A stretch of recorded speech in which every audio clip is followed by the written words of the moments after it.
Good morning. Thanks for having me. A great state of New York has been a huge supporter of our show, so I'm glad to be here. Now, why is it they say that most small businesses and most times when people start a business, it fails? What's the big reason behind that? Well, there's a number of reasons that businesses fail. The one it's most economic is that they don't have enough working capital or cash in their business. And so they start their business, they have a great idea, they don't put enough cash in, they run out of cash, and they're out of business. But what you typically find in failures is there's a people problem. And so I subscribe to this theory of people, process, and product. You have to have a good product, your process has to be right, but at the end of the day, you yourself as the owner and the people that are on your team have to be solid citizens. And over the course of the 14 episodes I've made, you'll find some great people, and you'll find some people that you probably wouldn't invite over for Thanksgiving. Well, speaking of people problems, I have a little clip from the show where you're dealing with a couple that had been together for 20 years. They own this business together, and they split up a few years ago, and they're still in business together. Let's just run a clip here, and then we can talk about it. Here it is. Some people don't know any better, so you have to help them help themselves. I don't need no help. Sure do. No, you need help because you're a pathological liar is the way I look at it. What did you say about me? Nothing that everybody don't already know. Well, I need to see what was said. It's funny how you're more interested in an application than improving the business. Okay, so obviously those two have issues. How do you deal with that? You think? Oh, man. I tell you, out of the 14, I was telling you this a minute ago, out of the 14 that I made, this one by far was off the rails. I mean, this couple, they are successful in spite of themselves. They have a $4 million a concession trailer manufacturer that down in Florida and Georgia, and they just can't work together. And it's a good example of two things: how not to run a business, and why you shouldn't be in business if you can avoid it with family or friends. Because sometimes things end, and they just don't end well.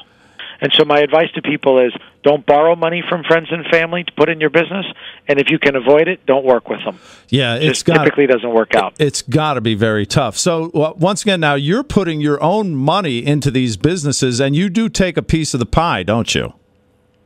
I do, and so if I'm putting money into a failing business, the one thing this is not a charity. I'm not a consultant. I'm not a passive investor. I'm an active investor who invests his money, it's out of my own checking account, into businesses that I think have potential, and I measure my offer based on what I think the risk is. So if I think the risk is going to be significant, I may ask for 75% of the business. If I think the risk is reasonable, I may only ask for 25 or 30% of the business. And, I've been criticized of late of asking for too much. My response to that is, look, this is real. This is not for TV. This is not play money or monopoly money. This is real. And if these people are going out of business, I feel good about the fact that they're staying open. And at the end of the day, look, if the people that are doing the deal have to do the deal, then they do it.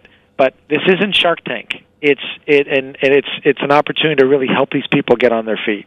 Well, I tell you, it's a very interesting show, and like you say, it's all real, and you're putting your money on the line to help these folks out and keep them in business, and you want that to happen, don't you? I do, and it happens sometimes, and unfortunately it doesn't happen. But the one thing I find out about me is that I'm usually more of an advocate for the employee than I am the owner, and a lot of people struggle with that because to me, businesses are run by the people on the front lines, the people in the trenches, the people doing the real work, who get up at 6 in the morning, 5 in the morning, who go home last. And you'll see that in the show, all of my effort and my passion is really directed at helping them. And if the owner is a byproduct beneficiary, that's fine. But it's too often we're focusing too much on management and ownership and not enough on who's actually doing the work. Hear, hear. The show's called The Profit. It's on CNBC on Tuesday nights at 10 o'clock. And Marcus Lemonis, it was great talking to you, Marcus. Thank you. I appreciate it. I hope you guys enjoy it.